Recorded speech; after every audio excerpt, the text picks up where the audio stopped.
नमस्कार, मेरा नाम है पुष्पेंद्र चरार और मैं LLM second semester doctor Hari Singh Gaur university का छात्र हूं। और मेरा प्रेजेंटेशन का विषय है सरकार द्वारा की गई संविधाओं के अनुसमर्थन के संबंध में, जिसका बाद शीर्षक है बिहार राज्य बनाम Karamchand Thapar and brothers AIR 1961। तो इस बात में क्या कहा गया था इसके बारे में हम जानेंगे। और संविदा के मामले में राज्य का दायित्व क्या होता है, संविधान के पूर्व की स्थिति क्या थी, और संविधान में राज्य द्वारा या सरकार द्वारा जो संविदाएं की जाती हैं उनके संबंध में क्या प्रावधान थे, राज्य के विरुद्ध वाद किस अनुच्छेद के तहत किस नाम से लाया जा सकता है, और जो राज्य के द्वारा मतलब जो संविधाओं का अनुसमर्थन किया जाता है वो कैसे होता है, उसका प्रभाव क्या होगा, उसकी शर्तें क्या होगी, और बिहार राज्य बनाम करमचंद थापर के जो बाद में थी उसमें उसके पूर्व की स्थिति क्या थी, और करमचंद जो थापर वाला जो केस है तो इसके मुख्य तथ्य क्या थे, वादी एवं प्रतिवादी ने क्या तर्क दिए थे, और सुप्रीम कोर्ट ने इसमें क्या टिप्पणियाँ की थी, और सुप्रीम कोर्ट ने इसमें क्या निर्णय दिया था। तो हम इन सब पर बात करेंगे। सबसे पहले हम बात करेंगे कि संविदा के मामले में राज्य का दायित्व।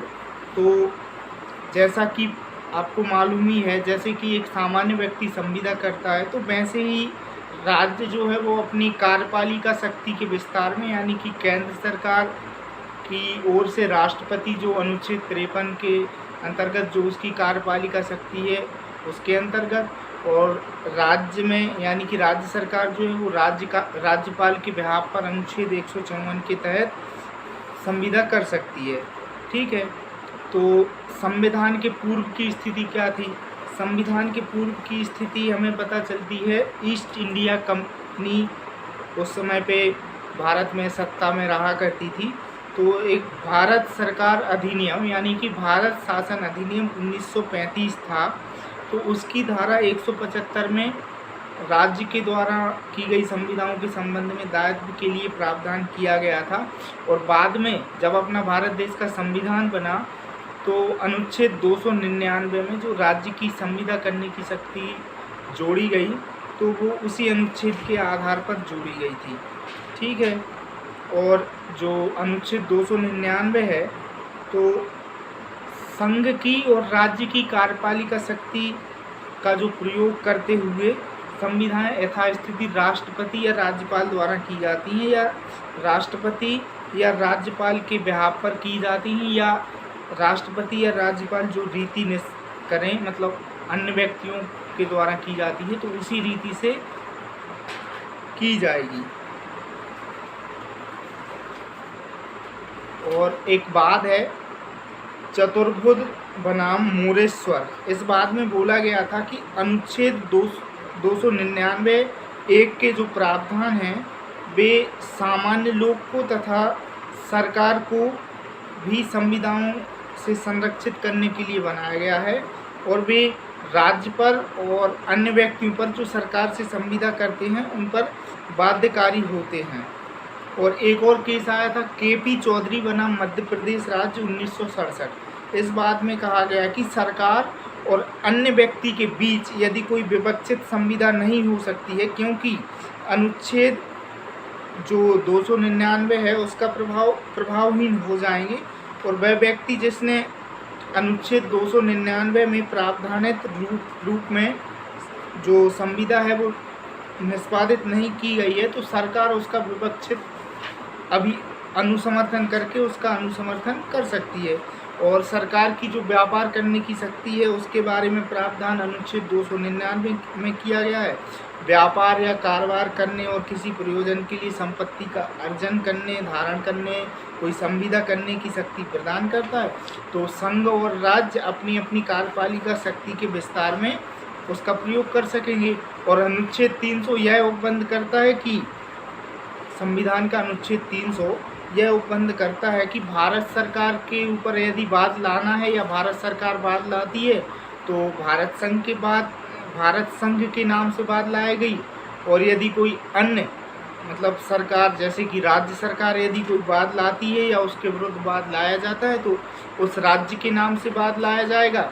जैसे कि मध्य प्रदेश राज्य बनाम, उत्तर प्रदेश राज्य बनाम, कर्नाटक राज्य बनाम। और अनुसमर्थन क्या है? तो अनुसमर्थन को सामान्यतः भारतीय संविधान अधिनियम 1872 की धारा 196 में उसके बारे में बताया गया है। अनुसमर्थन का जो सिद्धांत है उस स्थिति में प्रयुक्त होता है कि जब एक व्यक्ति ने कोई कार्य किसी अन्य व्यक्ति के लिए उसकी सहमति या ज्ञान के बिना किया हो, तो जिस व्यक्ति के नाम से किया गया जाता है तो उसे यह सिद्धांत अधिकार देता है कि वह चाहे तो उस कार्य को स्वीकार करे या अस्वीकार करे। और अनुसमर्थन का प्रभाव क्या होगा? जहाँ की एक कार्य एक व्यक्ति द्वारा किसी अन्य व्यक्ति के निमित्त किंतु उसके ज्ञान या प्राधिकार के बिना किया है, तो वहाँ वह निर्वाचित कर सकेगा कि ऐसे कार्य का अनुसमर्थन करे या अनुसमर्थन नहीं करे। यदि वह अनुसमर्थन करता है तो उसके परिणाम ऐसे होंगे कि मानो उसके प्राधिकार से ही वे कार्य किए गए थे।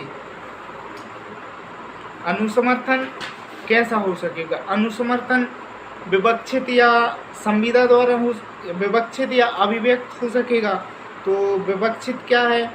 विवक्षित मतलब वो है कि वो अपने आचरण से बताता है। और ठीक है, तो और इसके बाद अनुसमर्थन की शर्तें क्या होगी कि कार्य उसने मतलब खुद के लिए नहीं किया हो, दूसरे व्यक्ति के लिए किया हो। जैसे कि राज्यपाल की ओर से कोई अन्य व्यक्ति कार्य करता है तो राज्यपाल उसका अनुसमर्थन कर दे। मालिक की क्षमता के तहत किया गया हो, तथ्यों का उसे ज्ञान हो, वो पूर्ण संव्यवहार किया गया हो, युक्त समय के अंदर किया गया हो। अब हम बात करते हैं कि बिहार राज्य बनाम करमचंद थापर एंड ब्रदर्स के मामले के पूर्व की स्थिति। तो भारत में संविधान लागू होने के पूर्व की स्थिति भी, पूर्व में भी राज्य का संविधात्मक दायित्व होता था। एक केस था प्रिवी काउंसिल का, नवीन चंद्र डे बनाम secretary of state for India. इस बाद में गांजे की अनुज्ञप्ति के लिए बोली लगाई गई थी। तो नवीन चंद्र जो थे उनकी बोली सबसे ऊंची थी किंतु उनको अनुज्ञप्ति नहीं दी। फिर उसने संविदा के विनिर्दिष्ट पालन के लिए न्यायालय में वाद लाया। तो न्यायालय ने कहा कि जो गांजा अनुज्ञप्ति की बोली लगाई गई थी वह केवल राजस्व संग्रहण करने की एक पद्धति है जो कि राज्य का एक प्रभुसत्तात्मक कार्य है, अतः इस निमित्त उसे कोई अनुतोष नहीं प्रदान किया जा सकता। यह सच है कि इस सिद्धांत का भारत के न्यायालयों ने अनुसरण नहीं किया, लेकिन फिर भी सरकार का मुकाबला है वो प्राइवेट व्यक्ति से नहीं किया जा सकता, क्योंकि सरकार की स्थिति एक प्राइवेट व्यक्ति से भिन्न होती है। और इस संबंध में भारत के संविधान में भी कई प्रावधान किए गए हैं, जैसे कि अनुच्छेद 294, 298, 299 और 300। इसमें राज्यों के दायित्व के बारे में प्रावधान किया गया है। अब हम बात करेंगे कि बिहार राज्य बनाम करमचंद थापर एंड ब्रदर्स 1961 के बाद के कुछ महत्वपूर्ण तथ्य क्या थे। तो सबसे पहले ये था, रांची में एक हवाई अड्डे के निर्माण पर विवाद था। तो इसमें क्या हुआ कि बिहार सरकार है जो इसमें अपील करता है, इसने एंड्रोइड के निर्माण के लिए करमचंद थापर और बिल्डर्स लिमिटेड के साथ एक संविदा की, जिसमें बिलों के भुगतान को लेकर एक विवाद उत्पन्न हुआ। और जो बिहार राज्य और करमचंद थापर जो वादी एवं प्रतिवादी थे, दोनों ने मामले को मध्यस्थता के लिए भेजा। तो जो मध्यस्थ था तो उसने मतलब जो फैसला है वो Karamchand Thapar and brothers limited के पक्ष में सुनाया। ठीक है, और मध्यस्थता के संदर्भ के लिए एक समझौते को एक अधिकृत व्यक्ति द्वारा निष्पादित किया जा सकता था। तो इसमें जो बाद में अपीलकर्ता और प्रतिवादी के क्या तर्क थे, तो इसमें अपीलकर्ता बिहार राज्य था। तो इसने मतलब अपना तर्क प्रस्तुत किया कि जो मध्यस्थता है उसके संदर्भ में जो समझौते को है ना, वो वैध रूप से निष्पादित नहीं किया गया था, क्योंकि यह अधिकृत व्यक्ति द्वारा हस्ताक्षरित नहीं किया गया था। इसमें वही बात आ गई जो अनुच्छेद 299 में उपबंधित है।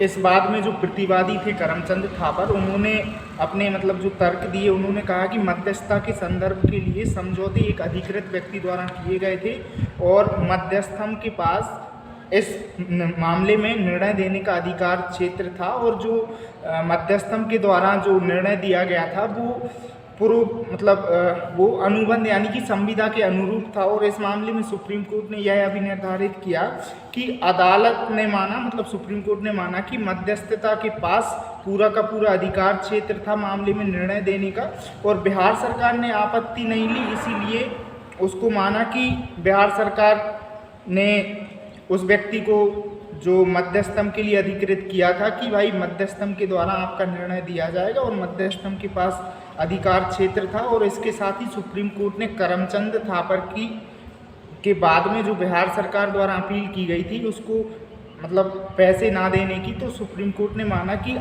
बिहार सरकार के एक अधिकृत व्यक्ति द्वारा, यानी कि जो राज्यपाल जो अधिकृत होता है उसके द्वारा संविदा की गई है, तो इसलिए इसको अनुसमर्थित संविदा माना गया। और इस मामले में बिहार सरकार को सुप्रीम कोर्ट ने निर्देश दिया कि आप करमचंद थापर एंड बिल्डर्स को मतलब मुआवजे की राशि दें। धन्यवाद।